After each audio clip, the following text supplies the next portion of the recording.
Assalamualaikum mbokki internautes yi Wassare célébrités dal leen ak jàmm et bienvenue dans votre rubrique K sur le plat. Comme d'habitude K yëpp la ñuy jël defal leen ko sur le plat ngeen tànni si bu leen neex. Serigne Mara Niasse gannaaw bañ jàppee kii di cheikh Barra bi nga xam ne mun nañu wax ne sëriñ la ñaankat la waaye chroniqueur la foofu si télévision boobu ñu gën a xam muy Walfadjri. parce que Sénégal yu bëri commencé ràññee gannaaw yi muy def ay analyses yoo xam ne yu pertinent la Sénégal yu bëri di commencé di ko déglu mu dem ba am yenn dayo yi waaye tamit gis nañ jàppale bi muy jàppale kii di Ousmane Sonko.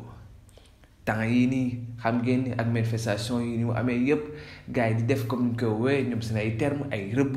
fu mu toll nii nag ba gannaaw bañ ko jàppee moom fekk biir këram ay lu tolloog ay 6 heures du matin fekk fa soxnaam. nee nañ dañoo xaw a si dégg si information yu am xaw nañ yëngal soxna si ba soxna si ne nañ sax ki ngeen di seet sëriñ bi nekku fi ñoom dem nañ sax bay génnee ay fetal buñ sukkandikoo si wax ñi nga xam ne ñoom waa këram wala ay taalib bi ñoom ñoo ko wax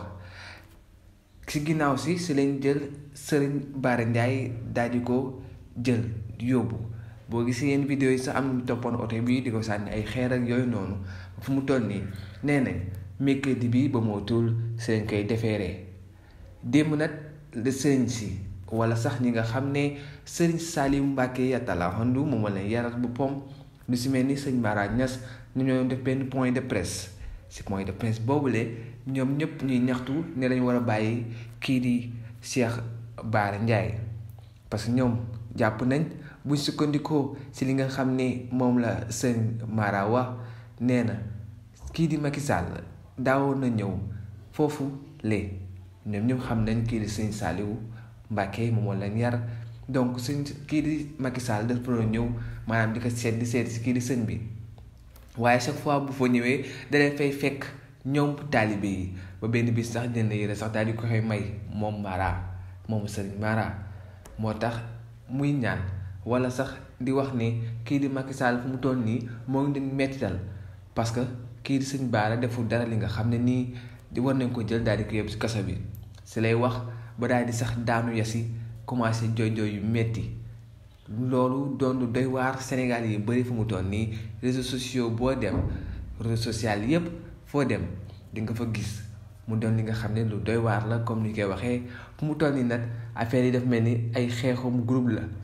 ñoom sëriñ si ndaw si ñu tuddee seen bopp nee nañ ay doomu sëriñ Saliou Mbacké waaye tamit nekk ay murid dëgg fu mu toll nii ñooy jàppale seen xarit seen sëriñ seen àndandoo muy Cheikh Barra fi nga xam ne nii fu mu toll nii ba mootul tey dinañ ko